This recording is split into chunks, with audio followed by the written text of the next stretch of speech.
So, we got a race coming up this weekend. Tell me about it. Well, you tell me about it. What's race? Okay. What race is coming up, Tucker? Singapore, 2016. Ah, Singapore. Yes. Have you got? But you. Oh. But Michael, What? I want you to tell me about a different race, but at the same time, the same race. Oh, is this? We getting into like Inception layers here? Michael, Did Christopher Nolan tell you to do this? spin me an F1 yarn. I left my yarn spinner at home. It would seem. Oh, do you have the what do they call those things? The what? Where you go back and forth with it? It's like a giant machine that fills an entire room. Oh, the loom? Yeah. Loom me a story, Michael. All right, let me get the shuttle here.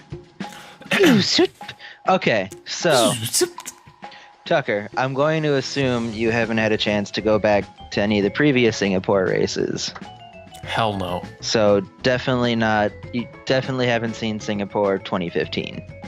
Hell no. Okay. Have you seen anything about it? Because I know we were talking earlier Yes. before where you were paying attention to some of the things, some of the highlights that F1.com would throw around. Right. I And saw a certain highlight involving podcast favorite racer Max Verstappen. oh my. It was such a cool part. Anyway, okay. The wolf.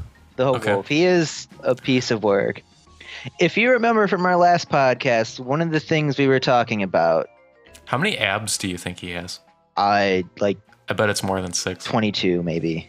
Oh, dude. An You should ab, wash your clothes on it. an ab for each place on the. Wow. And he just marks them off as he's overtaking people. Yeah, he flexes them as he passes them. And they're like, oh, He's like 8th place, flex. see ya, Rio. Anyway. Singapore. So I guess we can start. It's an interesting race. One thing worth talking about, I guess, before we get into Max Verstappen being our wolf, A beast being- of a man, a piece of work. I'd say. I like Max Verstappen the same way I like Kanye West. But anyway, we'll get to that later. Okay. The same way I like Alexander Hamilton. He's a pretty good guy. The same way I like Lewis Hamilton, kind of. Liv Tyler. Liv Tyler. Michael, I just saw before I just watched Armageddon for the first time. Wait, really? Yeah. That's a crazy movie. That movie's really bad. Mm, Okay. Parts of that movie are really bad. The second half is really bad.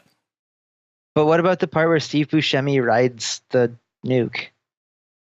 He's like straddling it and he's like, feels good to have some power between the legs, if you know what I mean.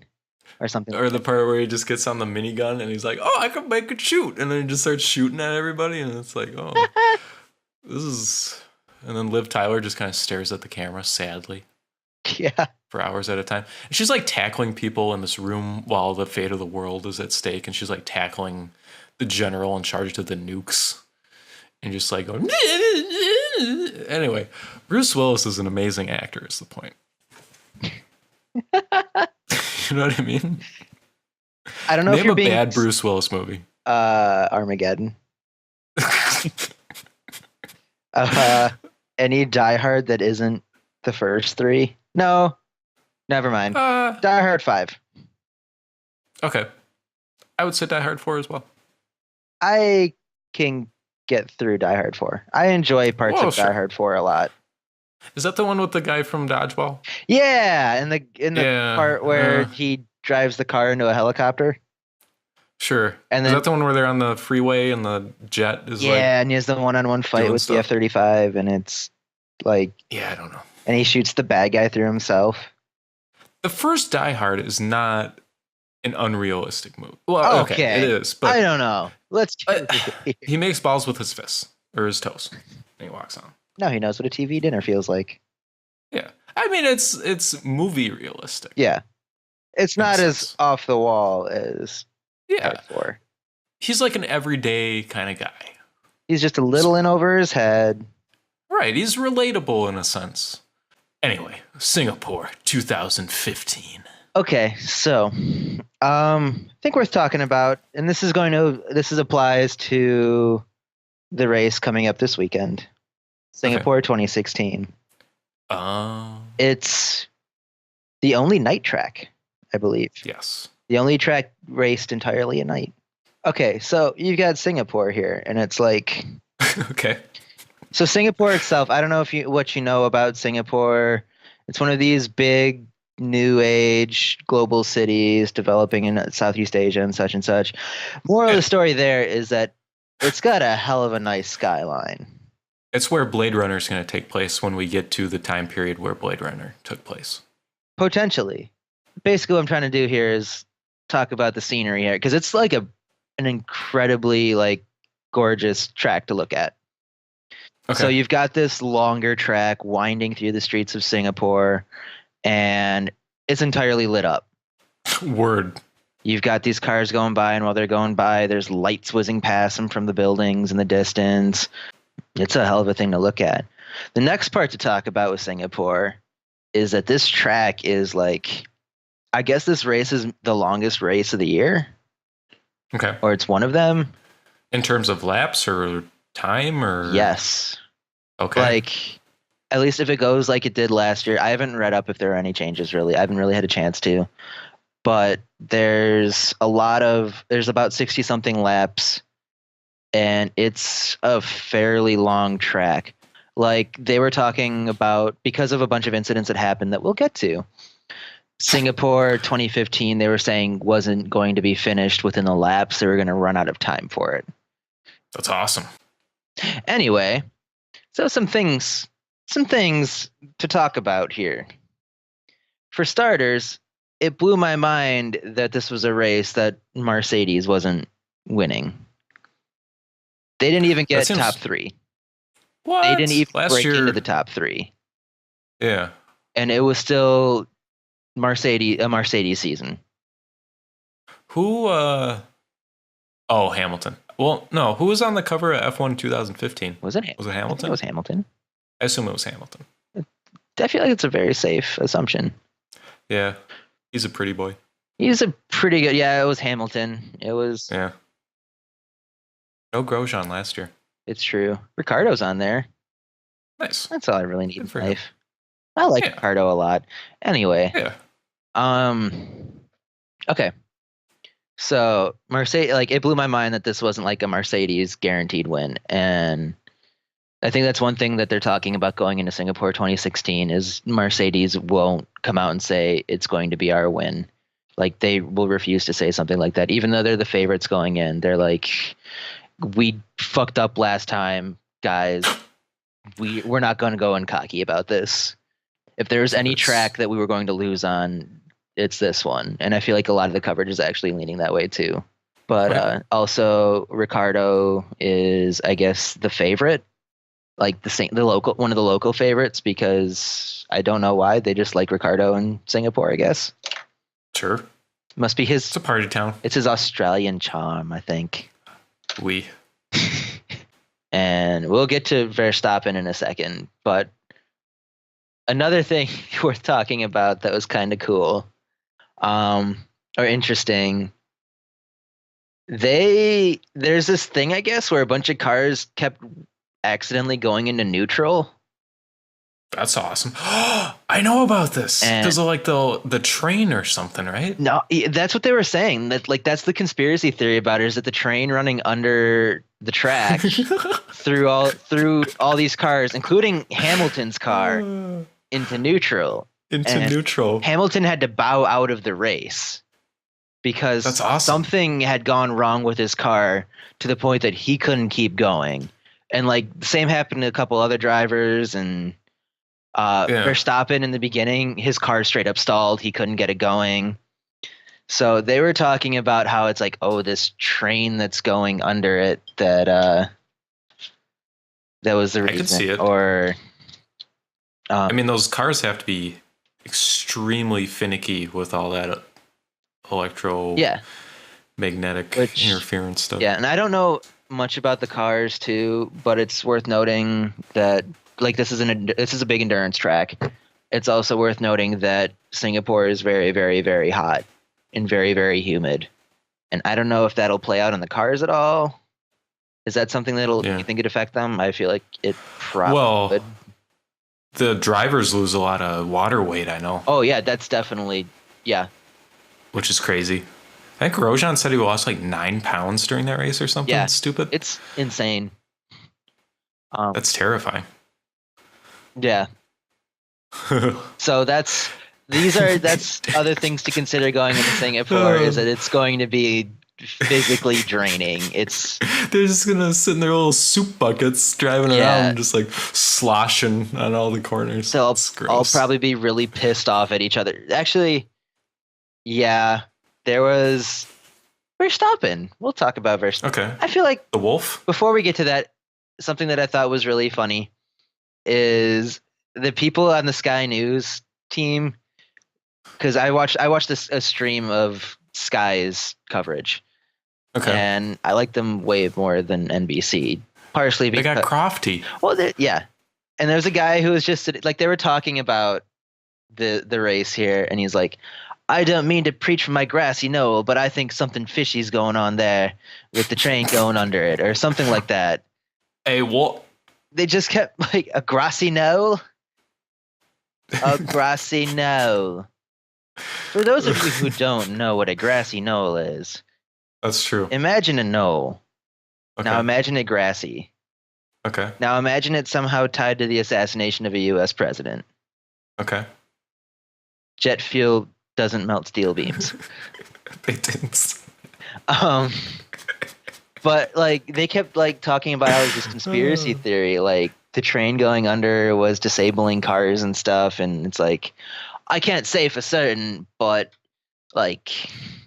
I'm not one for like, coming in. I'm not one for grassy knolls or something like that. But they kept coming back to this like conspiracy theory about it. Like it was wrong to assume that this train could screw with their programs and cause the champion to stall out and not get any points. Poor guy. But so that's a thing. Weird. Some guy wandered onto the track too. Yeah. That was a thing. This all happened in one race, right? Yeah, this was all one race. Okay. Something else that happened, I think it was Massa. Felipe Massa. Everyone's favorite. Came out of the pit and smashed into Hulkenberg and knocked Hulkenberg straight out of the race. Cool. Other things in the pit lane, or like Hulkenberg was racing from the pit lane. He was coming out, and Hulkenberg was swinging by, and he just screamed into the wall. Yeah, that's awesome. That's not supposed to happen. No, it isn't, but it did. Do you think? And Hulkenberg was the one penalized for it, and like all of the people who were like watching it were like, no, it was no one's fault on this one. It was just like an unfortunate thing that happened. Okay. But it's like they gave him a grid penalty for the next race in Japan. Yeah. Something else that kind of stuck out to me, Kvyat was doing really well. Yeah. It was last year, though. Well, I know. But like this was all Kvyat was Red Bull proper, not Toro Rosso. Yeah. But he didn't have that bad luck streak going. It's true. His karma was clear. It's true. He aligned his chakras. Right. I don't know what happened this year. His chakras are all over the place. So it kind of made me think that maybe there was something where the Toro Rossos don't get the kind of treatment the Red Bull cars do, or definitely some not. kind. Yeah, so I'm thinking that played a part because Kvyat was doing not bad. Yeah. Wasn't trailing in the back like he is now a lot. Are you saying like to the extent where like his car wouldn't run right?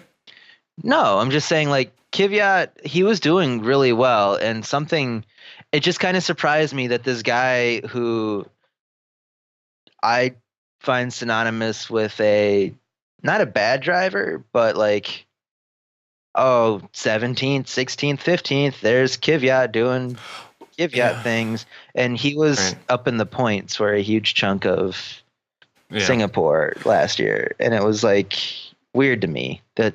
Yeah.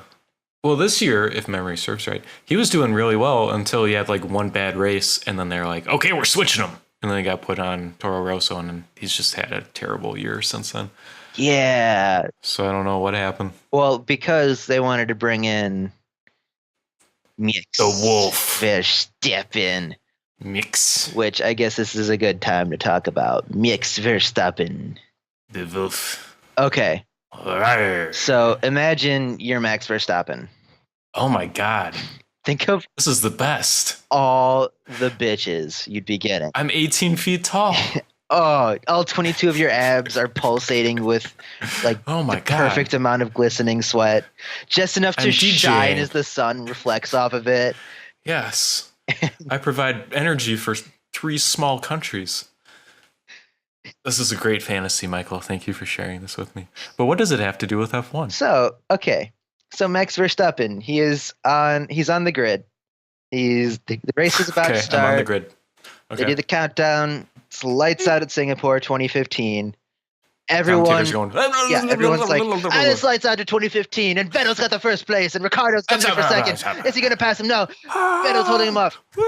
Meanwhile, left back on the grid is Max Verstappen. His car has stalled. No one knows what the hell is going on, but here's Max Verstappen of Toro Rosso, mind you, sitting on the grid, and he can't go. So they fixed it. He just wants to go with the other kids, Michael. So they figure out what's going on. Singapore 2015 continues. Some guys on the track.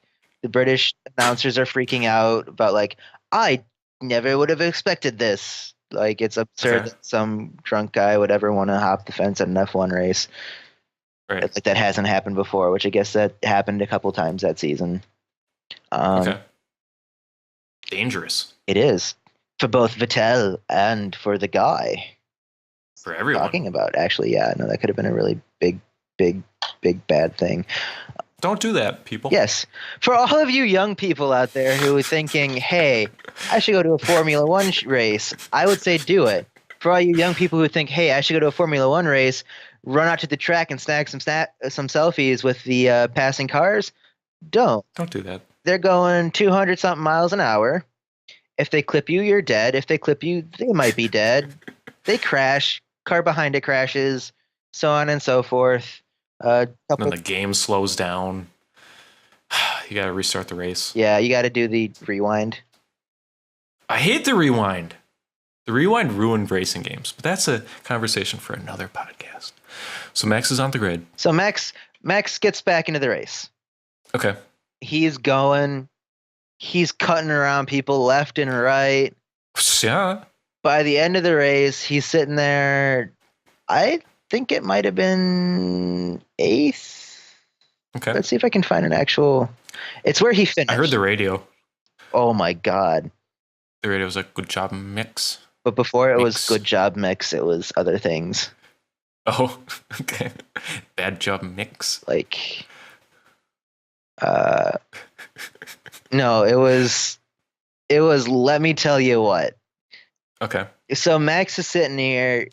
I believe it was Perez he was trying to get around. Okay.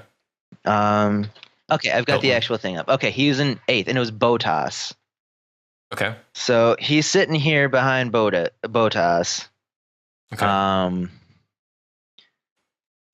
He's shooting up. He's in about 8th at this point. Okay. One sec here. I got a conspiracy theory for you in the meantime. He did it himself so he could prove himself. Okay. Well, I think that's actually what it was. And I'm glad there's a racer doing that these days. But, so. Okay. Verstappen's up on, I believe it was Bottas. Correct me if I'm wrong, good people of the internet. I'm wrong a lot. Anyway, Michael, he's behind some insert common car for 7th, 8th, 9th, 10th, 11th, 12th position. Okay. He's just like, I can take him. And they're like, okay, No, Max, if you're gonna Mix. do it now. And he wasn't able to do it. now, Mix. So they're telling him, Max, lean off, let Mix. Signs in or something like that. Let Signs in, Mix. Or was it Signs at this point? I feel like it was. Oh. It was. We think it's Signs, Mix. Mix. We'll let you know. We're checking into this. We're checking what car it was, Mix. Mix. Maintain position, Mix. Watch your front tires. Mix. They have to last you. He well. Mix, keep racing. We're stalling. We're stalling, Mix. So, how about that weather? Mix. Did you see any good movies yet, Mix? How about that new Star Wars, Mix? It was pretty good. It was pretty good. I'm just looking for names, good people of the internet. Mix. So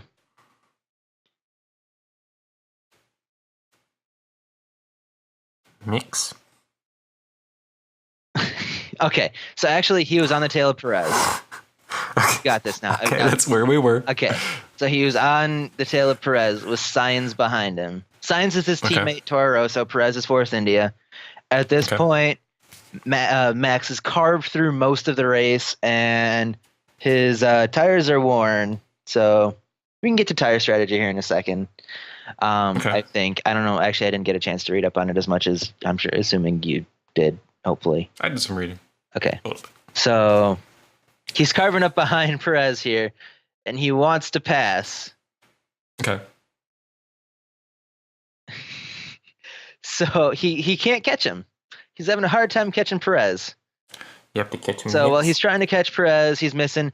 His team calls over the radio. It's like, okay, let Sainz through. He's got like new tires or shit like that. He's better positioned to pass Perez here. Okay. And as he's doing this, as this is happening, Max ignores him. He just straight up ignores him. He doesn't say anything. Hell yeah. He's just still trying to catch Perez, and he's like, I can catch him. And it's like, okay, you need to get him in this next turn. Nothing. It's like, okay, you need to let Sainz pass. We're going to switch out the cars, switch positions. So. Oh, I see. Okay, they're letting the teammate pass. Yes. Because they think he'll have a better chance. Yes. Okay. So Verstappen is like, I'm going to pass him, and I'm going for it. They're like, no, switch out, switch with Sainz, and he just straight up yells, and over the radio just yells, no, and keeps going. And after that, I was like, oh my god, Verstappen is awesome. How can you not love this man? This was like such an incredible kind of like,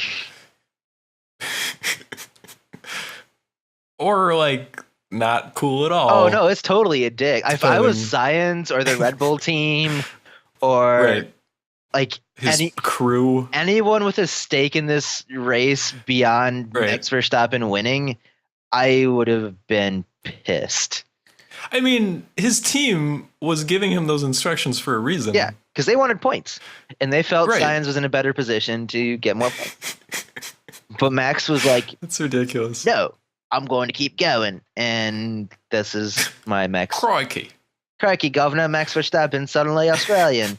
Hello, how's the trousers? I think you'll eat my baby. Okay, so. Pescase. Okay. And then so and he ends it in a pretty good place. He came back from stalling on the grid to taking, he was in the points. It was an impressive. Hell yeah. It was a hell of a run. I think he wound up in. Where did he wind up? He wound up in 8th. Not bad. And this was coming out of a stall in the in the grid, which was it was a cool thing to see.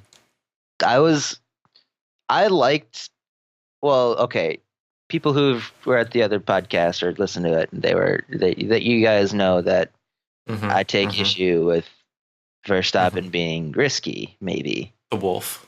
But I came away from Singapore 2015 thinking, man, this is a guy that means business. Holy shit. Yep. And so wait, Michael, when we do our F1 2016 season, are you gonna be Max Verstappen? oh no, I'm picking Ricardo, the hunky Australian love machine. Okay, fair enough. He drinks from his shoe. Hell yeah, he does. That's a fair point.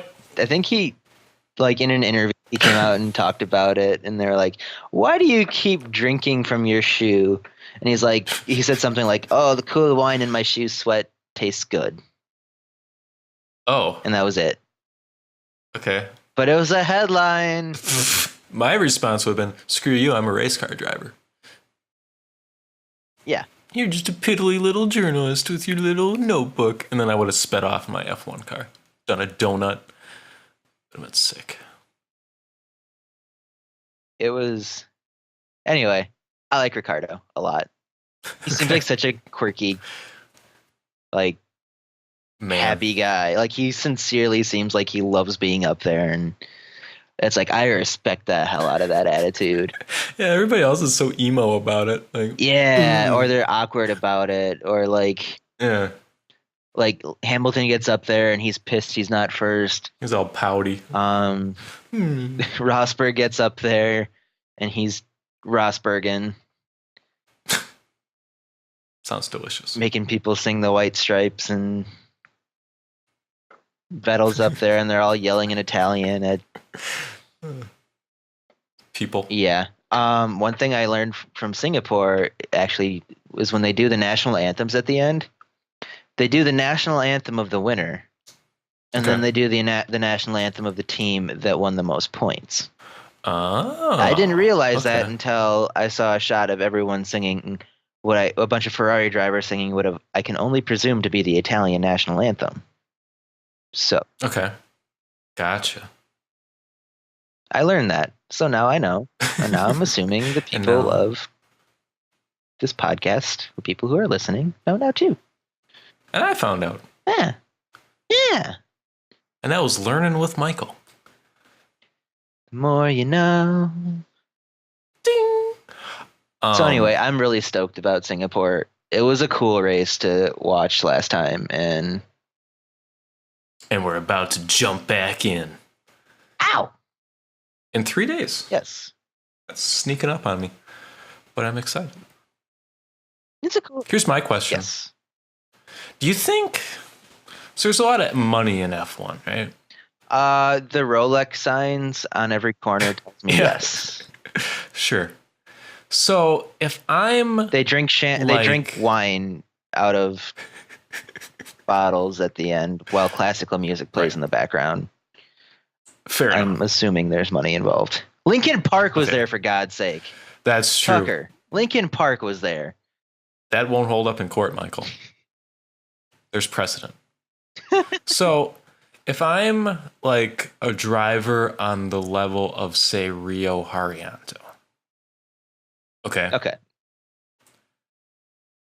Do you think there has ever been a situation where someone was like, hey, here's $50 million. Take out Hamilton in this next race? Because, like, they're getting lapped. Like, Haryanto and Hamilton are meeting in a race. Yeah. Right? Yeah. Like, even if, not like take him out. Like, even if you take him out of the race, right? Yeah. Because think about how that affects everyone else in the race. If you took Hamilton out of the race, you're guaranteeing... you're basically guaranteeing points to someone who wouldn't have gotten points. Most likely you're guaranteeing points to Rosberg. Yeah, but you're also guaranteeing points to, like, Vettel or... Right, but we're talking the people who could actually challenge Hamilton, and that would be... Yeah, I suppose. Rosberg. What if you were like... I think that's... Hey, Haryanto's teammate, here's $50 million. Take out Rosberg. Huh? Okay. So what I'm proposing here, Michael, is Die Hard 6. Formula Death. No, it's just something I wondered about because it seems like there's so many opportunities to do stuff like that. And I'm amazed that stuff doesn't get all fishy so often. Like, It's really heavy regulated though, and like I feel like if you're yeah, one of those people, like your career is over. sure. Yeah. I mean, people cause crashes all the time. Yeah, but they don't go out of their way to like take out other drivers. Don't they, Michael? Do, Don't they? do they? Don't they?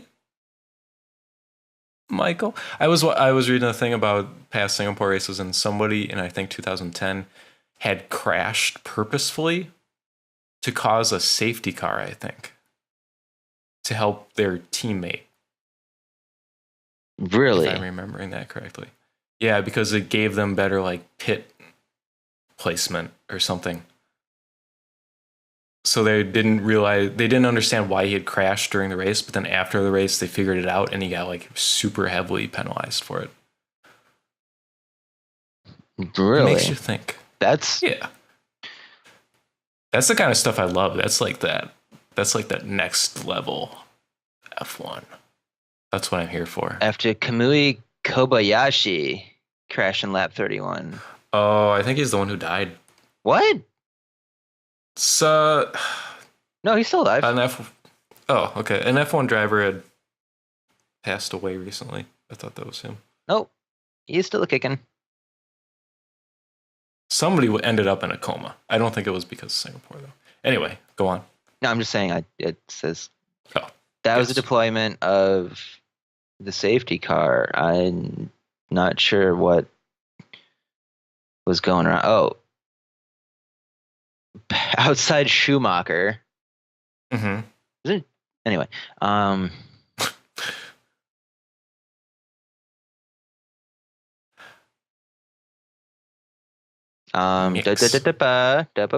Super duper doo. I remember playing a PS1 F1 game when I was like 5 years old, and you played as Schumacher, and that's like all I know about Schumacher. And I don't remember why I remember that. I think it's because I had a friend in elementary school with the last name Schumacher, and I was like, oh my god, I wonder if they're related. That was my story. Oh, Did you figure out what the thing was? no, I'm learning things. Weber Okay. hit Hamilton. Okay. A grill hit Hamilton? That's amazing. Smoked Hamilton, maybe. I guess a grill wouldn't be used for smoking. The analogy doesn't really work.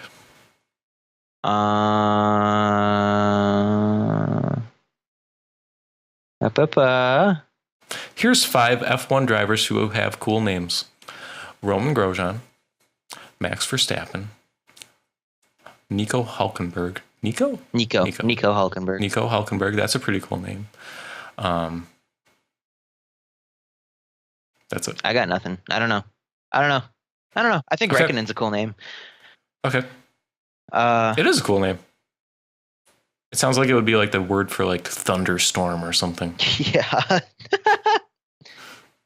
Raikkonen. Kobayashi is a cool name, but he doesn't. It is. He's not in this season.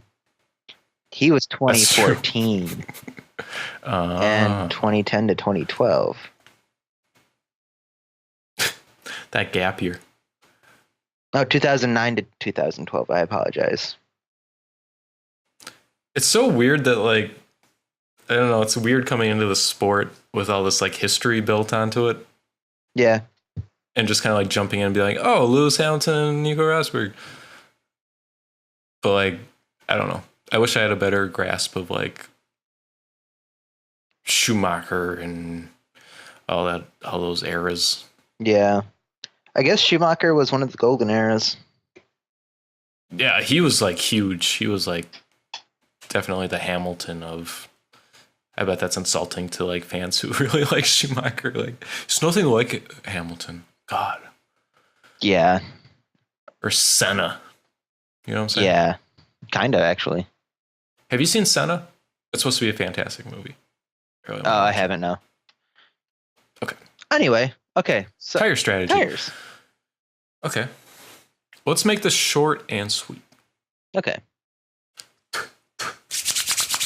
Okay, Oh, so you wait, got four really quick, tires on your car. Singapore. Okay. One thing that happened, they were changing out the tire on someone's car. I forgot who it was. It wasn't Grosjean's. I think it was a McLaren though. And they Okay. couldn't get like a part of the actual wheel out of the tire. And they just stood there in the crew in the Ooh. pit while this guy kept trying to change out the tire. And it was Oh. painful to watch. Ooh. I can't handle stuff like that. Like cringe stuff. I can't I handle felt it. bad for like I felt like it was kind of like hard to watch because usually they're like on top of their shit and it's like a fun thing to see. But yeah, think about how much money that guy gets paid to turn that lug nut on that wheel. Yeah, like 2 times every 2 weeks. It's crazy. He's got to be the best in the world at it. And then they throw their helmet on the ground. I love the pit crews. They should do a feature where they like interview the pit crew and be like, I'm Joe and I changed the thing. I love the guy who does the little jack that goes in front of the car. Yeah. That just lifts it up. Yeah. That's my favorite. That's the guy I always watch. Really quick, I need to interrupt with this fact I just found out. Okay. You can play as Senna. Okay. Ayrton Senna. Ayrton? The legendary driver. Okay. Senna. In Angry Birds Go. What's Angry Birds Go? It's, I guess, a mobile game. Oh, like the movie. Yeah, kind of. Oh, sponsored with by the Angry Red Birds. Bull's mobile games and was Michael. You can play as Senna. Michael. It's like Mario He's Kart. a bird. But with birds and Senna. Well, no, because they already made that game and it was called F1 Race Stars. That's awesome. But now it's Angry Birds. It's got a little picture of the Angry Bird on it, and he's smiling while driving, and it's like, cool. And you can. Is there like a pig? I don't know, but you can play as Senna. Why? I don't know. Where is God gone? I don't Michael, know. Bring him back. I don't know. What the fuck? Isn't Senna in like a long-term, like, isn't he like disabled long-term or something? He died. Or was that, no. Oh, I might be thinking Schumacher. I don't know about, well, there's one guy who, I don't know, but no, Senna got in a car, got into a crash and died. Just like Dale Earnhardt. No, Well, that's yeah. not who I was gonna say. What? A long distance runner. Crap. What? This is such a tangent. Anyway, tire strategy. Okay. So there's 4 tires. Yes.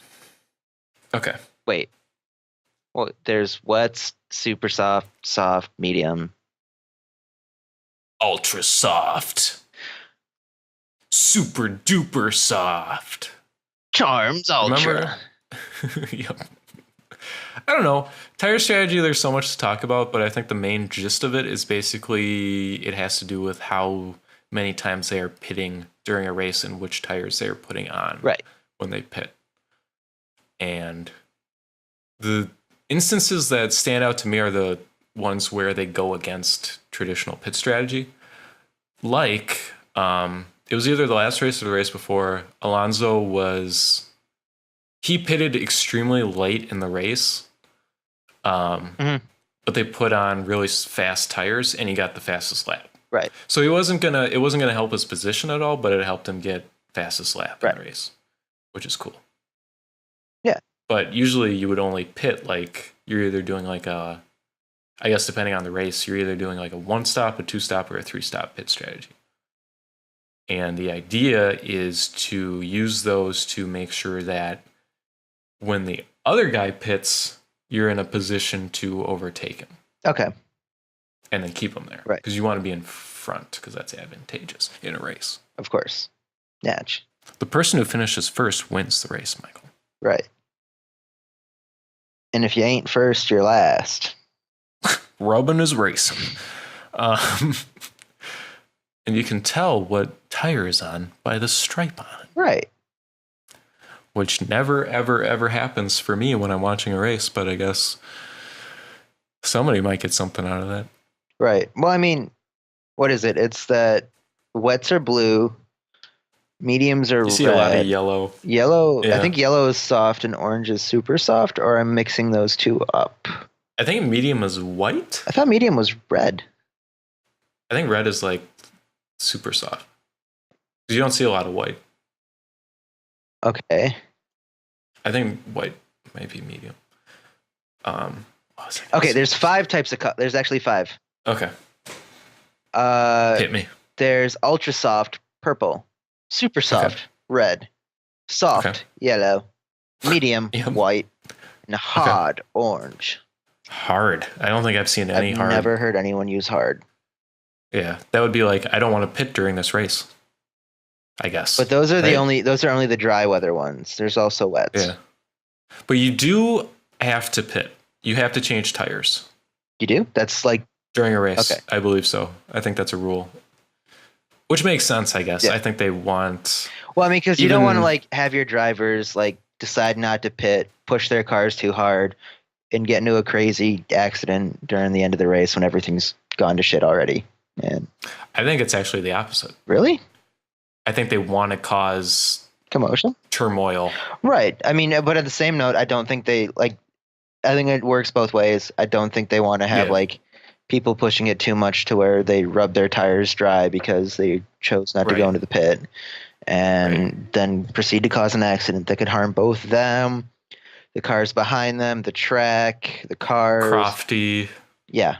We're basically everything's done for Crofty, but right. All hail Crofty. And yeah. Which not only is that like just a thing you don't want happening, it's a liability issue. And in the game, when you do a practice, when you're doing free practice, you can do this thing where it's like, okay, so during free practice they give you like different challenges to do. Yeah, you don't have to do it, but it's awesome. And there's like the tire one where it's like showing you in real time how well you're treating your tires. That's so cool. Yeah. So cool. It's like, you're doing really good on your tires because you're not braking so fast. Good job, Crofty. It's awesome. If you brake too hard or do certain things, you'll get a, what is it called, like a flat spot on your tire? Yeah, I think so. You don't want that. You don't want that, Michael. Okay. And then during the race, little bits of tire come off the tires. Yeah, and that causes debris, which could fuck up the guy behind you. But you can like see it on the track because like the middle of the track is like clear, and then the sides are just full of like little scraps of tire rubber. Yeah, it's awesome. Burning some rubber, you know. And then they put blankets on the tires before the race, which I think is really cute. Also, there's wet tires, just to make sure that people know that this exists. Okay. There are wets. Okay. They're mandatory if the race is started behind a safety car because of heavy rain. Okay, that makes sense. So instances like the British Grand Prix this year, where there was a lot of heavy rain and stuff, a lot of the cars, I believe, had wets on them, or they had mediums coming right out of the rain because they wanted to have some traction and stuff. And they decided like right away that this was a bad idea because the track was drier than anyone had thought. So every car went into the pit at once, and I made 4 Oh yeah, if you remember it, right? Yeah. Nico Rosberg got booed. Yeah, that'll happen. That happens every race, Michael. Why? Because he's so good looking, okay? It's true. Lewis Hamilton wishes he could frost his tips like that. I think, hey, if we're going to get real here, I think Rosberg is better looking than Hamilton, okay? I mean... Okay, you made me say it, Michael. Yeah, you made let's me be say real it. here. Okay. It's Grosjean. Okay. No, it's Grosjean. No. Ricardo when he's smiling. Power Grosjean's gap. Rosberg. Power gap. Hamilton. Grosjean's got that DILF thing going on. Yeah, but it's a charming DILFiness. He's got. I agree, but if you're gonna make like a Greek statue of one of the racers, it's not gonna be Grosjean. It'd probably be It'd probably be Oscar, Who? honestly. Ricardo? Maybe? Maybe. Huh? Only if he's He's only good if he's looking. giving off that warm Australian smile. Oh, yeah. Drinking I from don't know, a he's got that. And hunting wallabies. and His hunt cat. down that dingo that ate his baby. Right. I apologize to any Australian listener. Melbourne. I swear Australia's a wonderful country and we mean nothing No. for Australia. No. Yeah. It's better here, Australia. Don't listen to Tucker. He's a little racist. We don't have like giant evil spiders or We just have I guess we just have the little evil ones that you can't see. Yeah. They crawl in your ear and lay eggs. That's how we have Australia. But you have cooler movies, so Wait. Like what? Mad Mix. Oh, that's right. Yeah, dicks. I would watch that. Oh my god. Why hasn't that been used already in like a race or something when they refer to Verstappen Mad shenanigans? Mix. He's mad, I tell you. Real mad mix, if I do say so. I'll drive that tanker. He'll say. What's his Mel Gibson's just watching the race. And he's just nodding approvingly. Yes. Okay. And that's tire strategy. Yeah. Anyway. Front left. Yep. That's about all I got. Yeah, I don't know if I have much else. Singapore 2016 is looking like a cool race. Going into it, it looks like, well, it might be, it looks like it could be Mercedes' race to lose, and it looks like it could be Mercedes' race that they could actually lose, maybe. I don't know. They're doing pretty solid right now, but they were as long as Mix is there, right? But they were doing solid last year too, and that didn't. We stop. all know how that turned Oh out. yeah, those With the train and all. Oh my gosh, they called it the Phantom Neutral, and I was geeking out. That's pretty awesome. That's like a Gibson novel or something. Yeah, that's really good. Yeah, that's really good. That's really good. And then you find out. Can that be our podcast name? The Phantom Neutral? Phantom Neutral. I'll be Phantom, you be Neutral. No. Okay. No. Why not? I'll be Danny Phantom. I feel Ghost. nothing towards this. No, because Danny Phantom had a character named Tucker on it. It all loops back, Michael. Do you remember watching Danny Phantom? Yeah. It was the Box Ghost. Yeah, the Box Ghost. I'm the Box Ghost. And his dad was like, or his stepdad or something was like creepy, and he was a ghost, I guess, but so was Danny Phantom, but Danny Phantom was like a live ghost. And there's the bad guy who's like a really big fan of the Green Bay Packers. Oh yeah. That was a weird show. It was. Huh. And it had a little bits of that stupid Fairly Odd Parents sense of humor to it too. Because it was made by the same people, and it was... Yeah. It was pretty all right. It was all right. Yeah. It was kind of like fun, action-y kind of... He shot ectoplasms out of his hands. Out of his hands, Michael. He's got those ectoplasmic hands. Hands.